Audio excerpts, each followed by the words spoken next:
mwana moto te po akosa ngai abongwani pe te po awangata nzambe ya le Nazarien, le Nazarien, le Nazarien.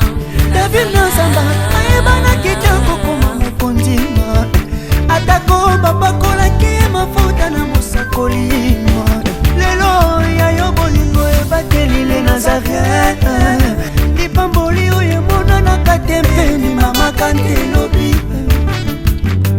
kolapie mapapu masopi mafuta tokokisi ena elongo na nzambe oyo babenga na makomi Jésus Le Nazarien. Na beglise biso so otambolo komona to banaka kaka Yesu azali awa. Tolongo na Yesu azali awa. Tokei kosenga nzambe pardon. Et une abomination devant l'Éternel. Surtout que pas ya bomo la kuna ba réciter la rabiso. Amen amen amen. Angana amen. Isakona mana amen. Yo zonji baka amen. Ezama lam tezama be. Et une abomination devant l'Éternel.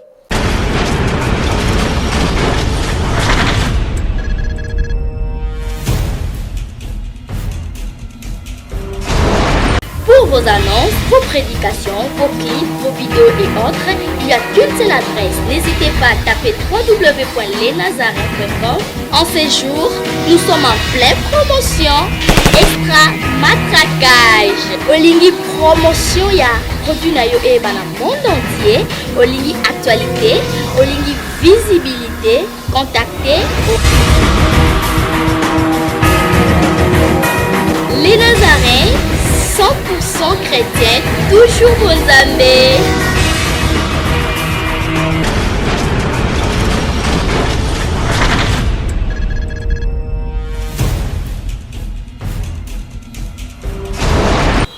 Avec un grand plaisir, nous vous disons déjà bonjour, shalom, bien-aimés dans le Seigneur, très chers fidèles téléspectateurs, tous les amoureux du Christ aussi. Vous tous qui aimez le www.lenazarientv.com, c'est une chaîne qui nous édifie, qui vous édifie, qui édifie pas mal de chrétiens qui sont partout dans tous les 5 continents du monde. C'est toujours bel et bien la princesse de l'Éternel, âme, la servante de Dieu, la présidente du Parlement céleste, députée quoi. Hein? La sœur Tiffany dans cette émission Table Sainte est une émission pour vous, pour nous, autour des sujets très capitaux avec des hommes de Dieu. Mais j'étais un peu le nom de mon invité spécial du jour. J'aimerais un peu prendre un élément si possible à la régie et on se retrouve tout juste après.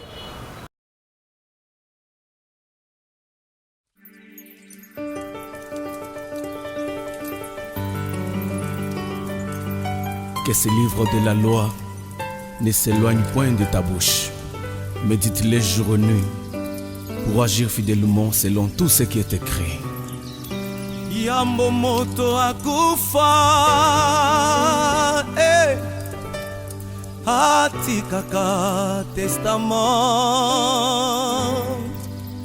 hoya kumaka umengo na ye nyonso na katio po baye ya libota na ye batikala kokabola na yango po bavanda na kimia pe bondeko.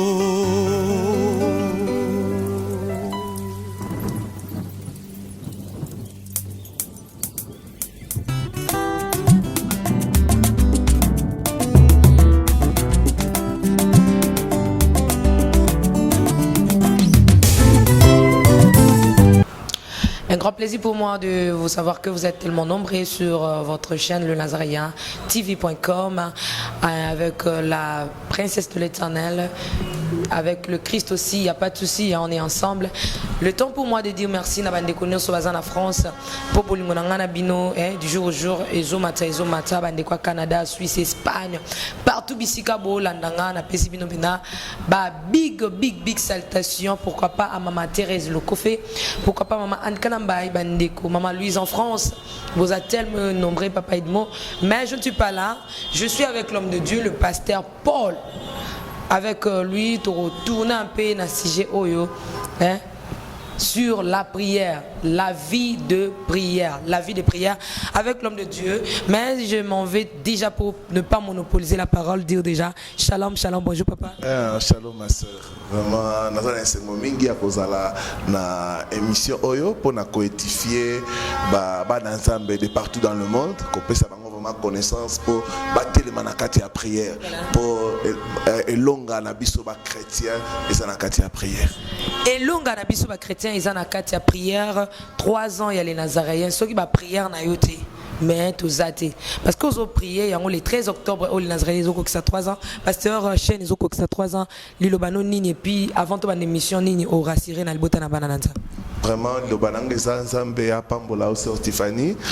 Bosa Moussala Kitoko. Donc, continuez toujours na Moussala Wana. Nzamba Matsal Soussou. Vraiment, na Robenga Bananso et Anzambé partout Bosa. Et ça, il y a une photo soutenir. Il y a une initiative à une photo soutenir, matériel, nini donayo pour bisoba nanza mes photos soutenir cause oyo ya royaume na biso pour kindeli bosso. Merci bon la bande ko balinga balanda yo ba peso matoyo yebisi bango. Na yebisi bango boza la vraiment scotché parce que na émission o bokoye ba vraiment importance à prière émission ko tinda yo o bonde la o lukanzambe sous na profondeur. Merci to koti déjà papa la prière ezanini pour mimi là na ke prière oh na ke ko sambela msusu pe nazo prier. La prière c'est quoi? La vraie définition de la prière. La prière c'est un dialogue entre l'homme et Dieu. La prière c'est parler à Dieu. C'est ça la prière. Donc prière c'est l'isolo bozo sola la nzambe. Donc aspect l'isolo c'est la kanini yo lobby après oyo kinzambe. Pour mingi le comme un monologue. On a comme tabandio lo tako yo kanzambe ça la kati. Là c'est le monologue. Oh, la prière c'est un dialogue entre l'homme et le créateur. Yo lobby na oyo kiepe. N'est-ce pas lobby, invoque-moi, je te répondrai, je te montrerai les choses cachées que tu ne connais point. Donc quand tu l'invoques, maintenant il faut que à l'obilayo, à l'action makambo et batami makambo ko peso récite makambo ko sungayo au vaincre na kati ya vinayo il y a tous les jours. Donc que la prière ezali li solo dialogue conversation ya moto na nzambe. Mais to ebi ten kolo azali supérieur par rapport na biso, nani sengeli abenga moninga aya po ba solo la. Ezali nzambe to ezali mutu to nzambe fa oyo kake na kati ya nazoka posa okende ko sambela to ezala mutu ye moko kaka ye moko na ye moko nzamba bengi ete akoti kaka ye moko na ye moko bandi prière. Entre l'homme et le créateur, et ça les kamba relation, et ça les kamba communion. Donc, et ça c'est moningo, c'est la carte moninga bengayo. Tellement ce que beaucoup au côté niveau na au matin la dimension communion ensemble et que ça carte oyo kaposa. C'est tous les jours. Parce que moi je dis toujours la prière c'est la respiration du chrétien. N'engage tu respireras, n'engage faut te prier. Un chrétien qui ne prie pas c'est un chrétien qui a cessé de vivre. C'est un chrétien qui a cessé de respirer. Donc il appelle mon roboté et ça carte na yo qui pose sa tête. C'est tous les jours. La prière c'est notre devoir. Nous devons tous les jours parler avec notre papa, communiquer avec Dieu, lui dire nos besoins, l'écouter, l'adorer, lui exprimer comment nous l'aimons. Donc, on est prière, donc c'est là qu'il y a c'est tous les temps. C'est pourquoi la Bible dit prier sans cesse. Merci aux autres soulever ma point c'est tellement très important pour n'angana ma question. Au tu koloba awa eza dialogue faut yo lobby nzamba lobby. Mutu lobby papa pas lobby. Mais comment raningi nini mutu azoko ta prière otunya ko tu mabondele ko la lobby ni. Ah na loba kika na sambeli. A lobby ta.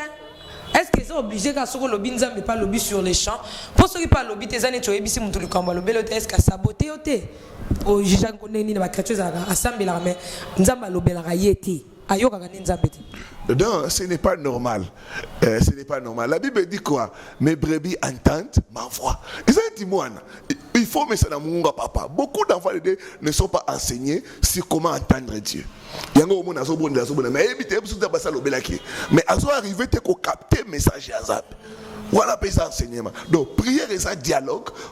Ok, au lobby, nous avons fait le bail. Il faut comprendre le message. Le message est rassuré. Nous avons rectifié les tirs.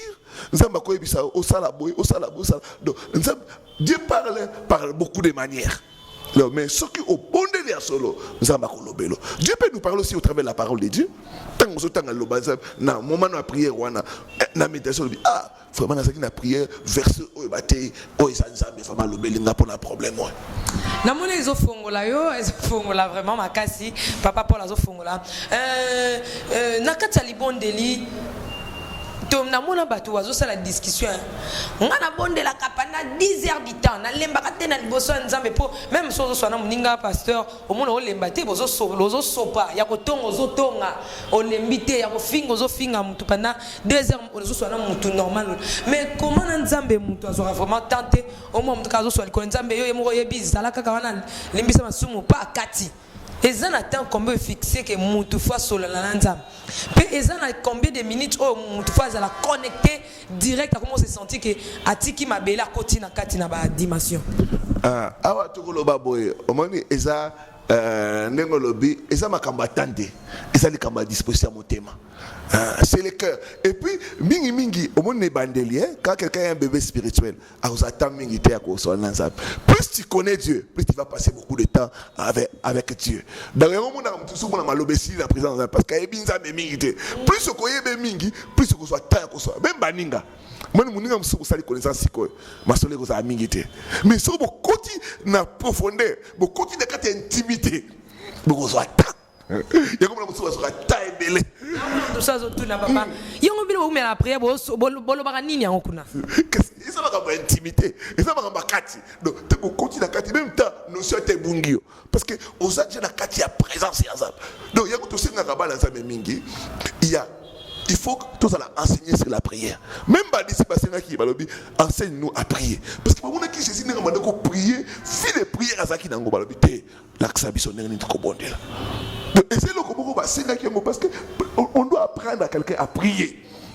Et pour prier malam, il faut y avoir malam. Plus tu connais Dieu, plus tu vas aussi augmenter ta vie de prière. Merci Papa Paul. Le long de la prière à chrétien, ce côté matoy, n'est pas façon de tricher. Oroyoka, ils ont la prière, il y a commandation. Condamnation, mais commandation. Moutazo commandé nzam. Kolo.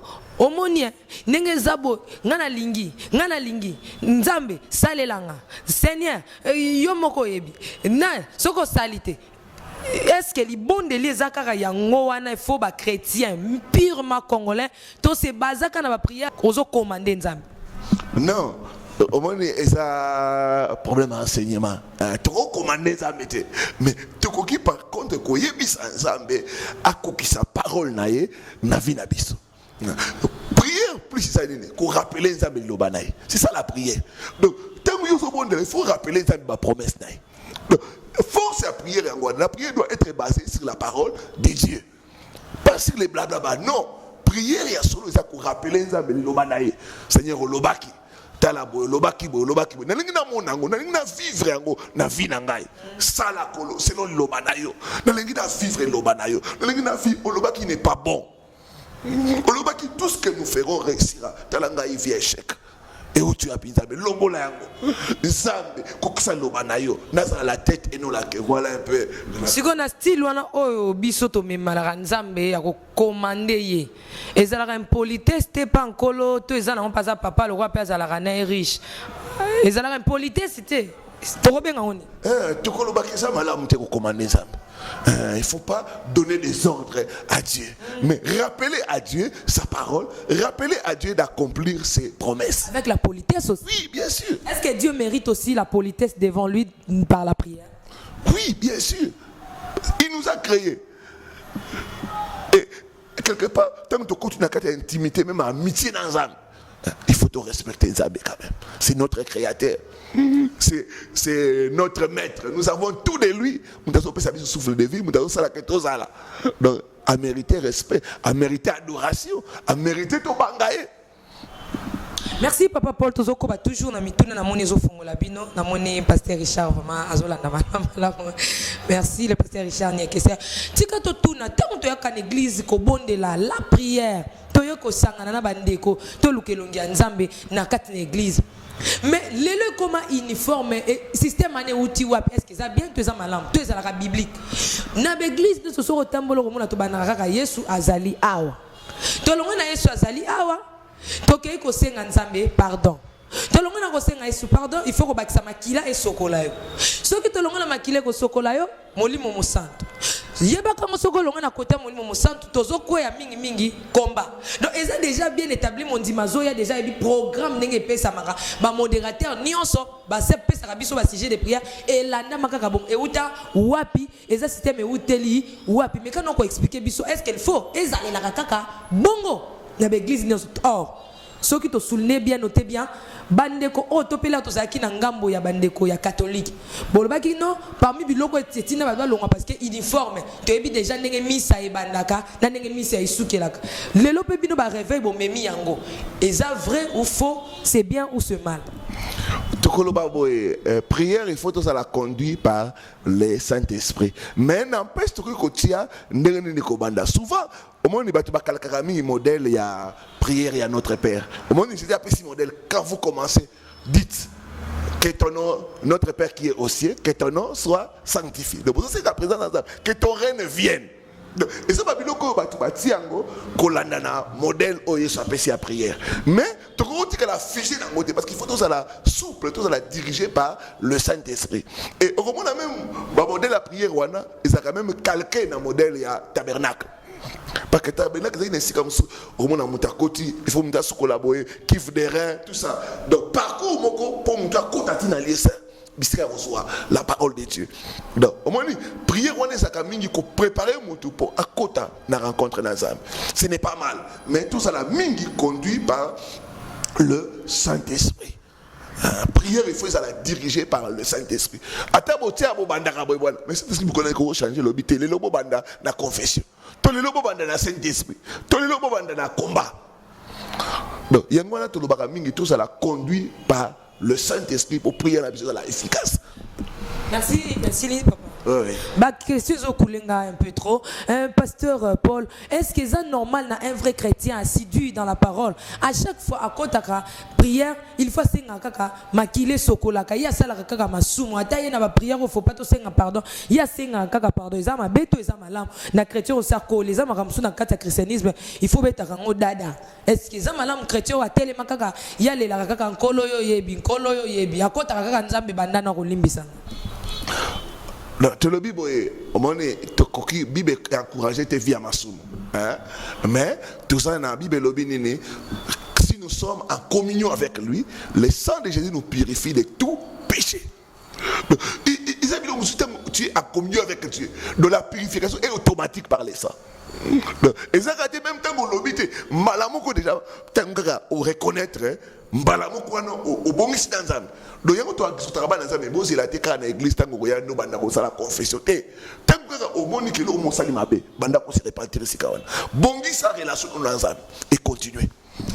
Bandeko yo bazalaka zo sambela lemsusu na bato. Alinga complexe ka bato bavandi na yo, vana bato maman wandi shika bala bashikele bele. Mabeto malamu. Moi mtu msa omona ozo indisposé biso. Comment on lakisa neti kaka yo nde mtu leki biso na bonzambe. Ke biso bato mabe yo mtu malamu bashikala bala. Et ça un complexe, ça mabeto malamu faut lakisa identité non partout papa Paul. Au moins, la motivation. Pour prier, c'est important la motivation. Est-ce que vous priez pour battre mon aïe? Je sais que vous avez beaucoup avec la table, un pharisien. Et vous priez pour battre mon aïe. Le prier, c'est le commun secret. Et c'est le commun intimité dans l'âme. S'il faut qu'on entre en langue, ça la humilité. Que ça la pour impressionner. Mais ça la pour la communion dans l'âme.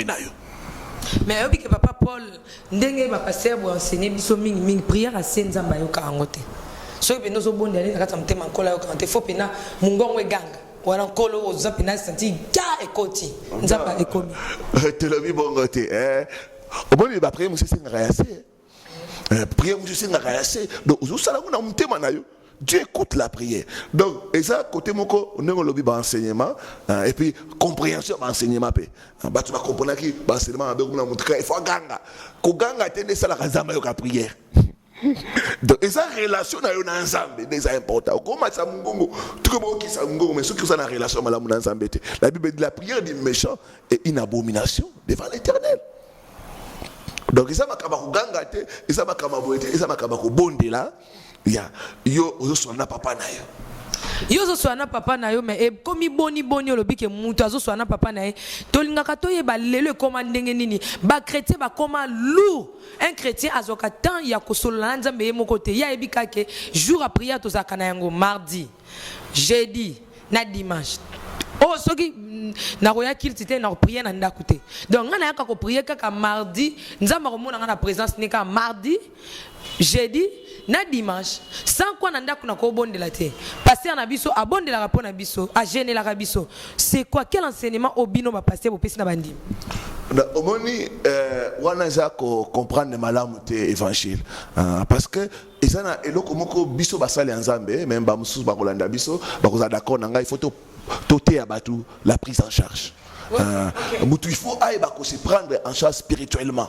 Donc, les années de lobby, par exemple, n'a pas de respirer caca. Beaucoup de chrétiens sont faibles aujourd'hui parce qu'ils n'ont pas une vie de prière.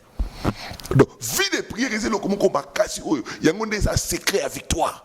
Il y a un moment où on a créé des bases, baza envoûté, baza vivre parce que vie de prière est monte aux pénatés. La Bible dit quoi? Chaque matin, le sacrificateur doit mettre les faits.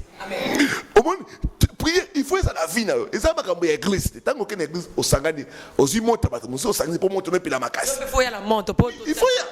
Mais il y a casse dans l'icône, il y a ni la moto ni la mettre. Qu'est-ce qu'il y a des défauts? Donc il faut y la vie de prière. Même si on va s'aller en bébé, il faut laisser. Mais tant que tu as commis mon colo, il faut se prendre en charge. Donc, il faut encourager les chrétiens, quand quelqu'un grandit spirituellement, il va prendre le temps à quoi l'importance de la prière. Même pasteur sur Kazate, il est bon à rebondir. Parce que, imaginez un peu ça, Tiffany Lelo, moi, je suis malade. Pasteur à quelques kilomètres, au bengue, mon téléphone est sur le côté. Mais Yomoko, ceux qui croiront imposeront les mains aux malades, les malades seront guéris. Alors, mettez les pasteurs, c'est tout le monde. Donc, si vous passez à Zate, yo, maman, ça n'a pas de au courant, moi, non, beaucoup, au bon délit, Nzamba Yokio. Yango, biso dans l'église, Tomi Makaba chrétien, va se prendre en charge, va comme un mature. Parce que même yo, Moussa Lanzam, et puis que tant que chrétien va coller, et qu'on peut se faire repos. Donc, et qu'on peut se faire repos. Pour que vous attendez de pasteur, se prendre en charge. Donc, un véritable chrétien doit avoir une vie de prière. Pas qu'on prie dans les salles, mais une vie de prière. Les cambouistans mi kande na prière wana malem metozo kitaka mais les cambouistans na prière. Papa Paul, au comment na chrétien. Bible dit que vous demandez mal, vous priez mal, voilà pourquoi bozo zwakate. Est-ce que façon ni bandima pas toyo kaka au moins l'aime to prier abandaki banda zo banda ko prier teta vexé moroté ya zo prier ka c'est non connaissance o ya yebeli mais connaissance sa parole te ndenge ya zo monela makambo zo tambola na vie courant. Est-ce que nzamba ya kapena mbangu na secours na prière wa ya iki to par rapport différence c'est ça que ceux qui plutôt ont appliqué parole na ye na prière na yo ndeko benda mbangu ya kosala sala na mwa bokeseni wana. Oui, Nzambe a impressionné na bakri na biso, Nzambe a impressionné na kolela na biso, Nzambe et que tout chacun sa parole na. Tant vous rappeler Nzambe. Parole na Nzambe ça. Oh, mais on ngam na lobaki yango. Donc il faut na kokisa mona vie na. Donc Dieu quand il nous écoute prier, il aime entendre sa parole. Alingaka tout son ici na prière, parole na. Même quelque part na Isaïe lobby, venez et plaidons. C'est pas le bibo, il y a tout samba. Bon, il y a bisa nga makamwe ko sala nganza na peso raison. Makamni to yebisa nzambe pour pesa biso raison. Isa makambo lobaki. Olobaki to ko defisa. Mais to ko tika la ko defate. Il faut yebisa olobaki nous serons la tête et non la queue. Fini nga asomene. Olobaki n'est pas bon que l'homme soit saint. Nzambe olobaki partout to ko no pesa biso possession. Ni nga la commune poto abaka mamikande zo zwabate. Olobi tous les où foulera la plante de vol. Je vous donnerai ces liens. Et ça va comme on faut rappeler Nzambe. Olobi ta la parole na yo, ta la parole na yo, ta la parole. Olobaki to ko salela yo, okolongo la malade. Mais boni ngala koma muto ba kisika ba rendez-vous na balbetse, ba spécialiste Nzambe. Mais comment on t'a bon abinga la prière trop na prière mais est-ce qu'il faut ba prière nini yo salela Nzambe.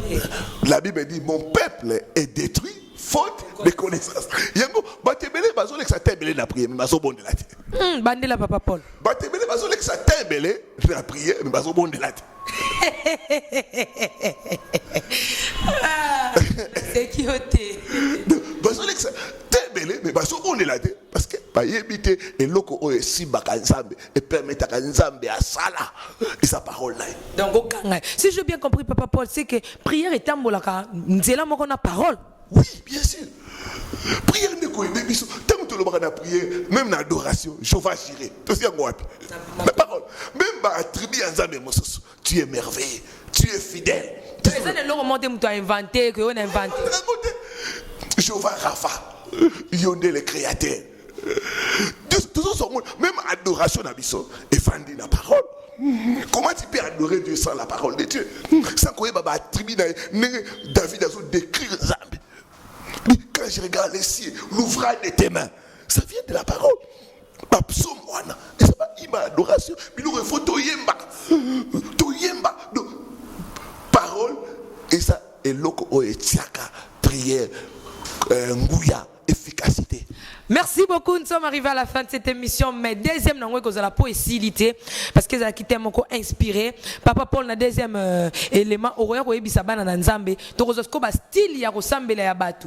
To étudier ce style moko moko. Surtout que pas ya ba mona kuna ba réciter la rabiso.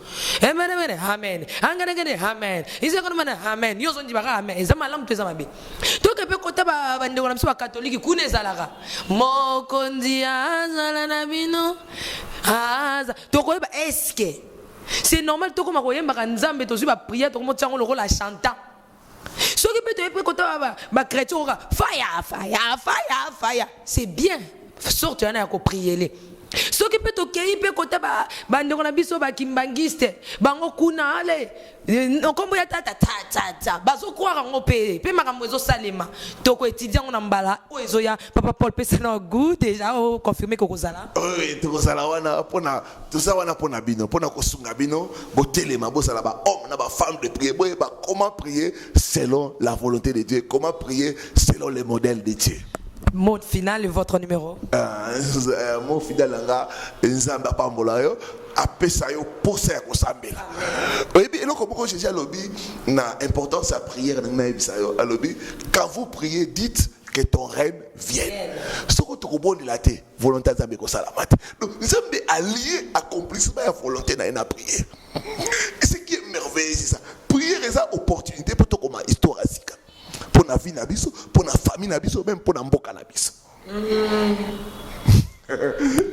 Numéro rapide. Numéro nabiso na WhatsApp to IMO plus 243 9 98 41 26 29 plus 243 9 98 41 26 29. Merci, c'était là le numéro du pasteur Paul. Donc vous avez bien compris sur la prière, mais c'est pas encore fini. On va essayer un peu de discuter même dans le troisième épisode. Tout là qui ça, parce que beaucoup, on a bon de la raming. Est-ce que réellement tu pries? Est-ce que réellement Nzamba content de la prière no salak? Ozo la kela ba tuma ba ben akatsa ba prière, c'est bien ou c'est mal? Il faut to sala ngotote. To roye ba ngona mikolo ezoya. Ce qui peut poser na style mo ba prière au monde na ba sala ka côté bino bozara. Tinde la biso retour na papa Paul a vous inspiré dans kolo mukana exception. Est-ce que c'est bien ba style ba prière on tozo kuta na ba différentes églises? Est-ce que eza malam parce que tolingi cette fois-ci chaque chrétien a comme responsable il y a vie naie ni nakati na mabondeli. Restez toujours branchés sur le www.lenazarientv.com nulle part ailleurs si ce n'est qu'ici avec Jésus-Christ nous ferons des exploits. Je crois que libondeli nayo et koma kozwa biano telemena parce que pasteur Paul Akolakso nenga ko prier na troisième épisode plutôt kozasko pratique il y a prière à na plateau to kiti sanguya na badorateur to ça la exemple donc preuve à l'appui. Merci beaucoup, je dis merci à tous ceux là qui étaient derrière la caméra. Je vous aime beaucoup de l'amour de Christ. Pourquoi pas à frère Ntimba Ribéry donc c'est ça et aussi à mon papa le pasteur Richard Nienkesse, maman Thérèse Loco fait depuis Suisse. Pourquoi pas au pasteur l'apôtre Albert Okoko depuis Espagne, pasteur Edimo en Italie, papa Nzimbu JC aussi le beau gars de tout le neveu Isaac Nzimbu. Je Je vous salue tous ceux-là qui sont depuis Canada, Suisse, Belgique, Hollande, partout dans le monde entier. Je vous amoure tellement, tellement, tellement de l'amour du Christ. Et aussi tous les hommes de Dieu, tous les servants de Dieu. Je vous aime trop, trop, trop de l'amour du Christ. 3 ans de les Nazaréens. Si vous avez vu la main de l'Éternel, Benga Pasteur Nyonso. J'ai bien dit, notez bien. Ce que mon aki loboko Nzambe, à travers mes missions, Salamine à 3 ans, à 3 ans, il y a les Nazaréens, le 13 octobre. Ce que Nzambe a kutanaki na yo, na mosala Nzambe moko X quelconque, atazala kalisuna les Nazaréens te.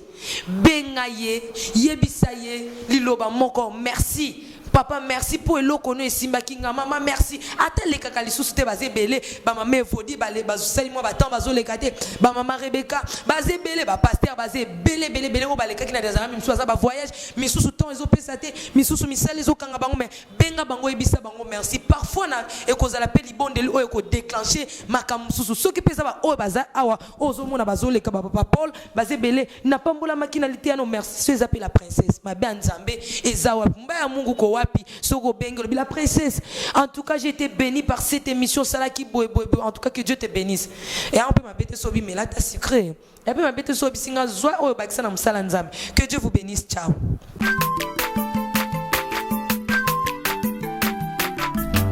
Azamwana motote boa kusangai abongwa ni pete boa wangana Nzambe aluna